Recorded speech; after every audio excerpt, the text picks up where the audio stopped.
నా YouTube family members అందరికీ మహాశివరాత్రి శుభాకాంక్షలు అండి. ఈ 3 పురాతన విగ్రహాల గురించి ఇప్పుడు చెప్తాను. ఎంత పురాతనమైంది అంటే మా నాన్నమ్మ వాళ్ళ అమ్మకాలం నాటిదండి. ఈ చిన్న సింహాసనంలో ఉన్న విగ్రహం గురించి ఇప్పుడు చెప్తానండి. పంచ అంటే 5 విగ్రహాలని వాటి స్థానాల్లో ప్రతిష్ఠించడాన్ని పంచాయతనం అంటారు. ఆదిశంకరాచార్యులు నిత్యదేవత అర్చనలో భాగంగా పంచాయతన పూజను ప్రవేశపెట్టారంటండి. మనకి 5 పంచాయతనాలు ఉన్నాయి. అవి ఎంతమందికి తెలుసో నాకు చెప్పండి.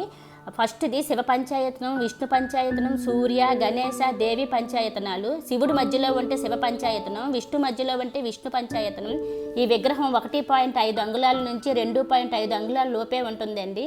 ఒకవైపు వినాయకుడు, అన్నపూర్ణాదేవి, శివుడు, నంది, అలాగే సూర్యచంద్రులు, అగ్నివి, నీళ్ళు, విష్ణుమూర్తి కలిపి ఉంటారండి. ఇలాంటి విగ్రహం ఎక్కడైనా చూసుంటే నాకు కూడా చెప్పండి. అంతేకాదు, ఈ వీడియో నచ్చినట్లయితే ఒక లైక్ చేయండి. ఈ నెక్లెస్ గురించి కూడా ఒక వీడియో చేస్తాను. థ్యాంక్ యూ సో మచ్ అండి.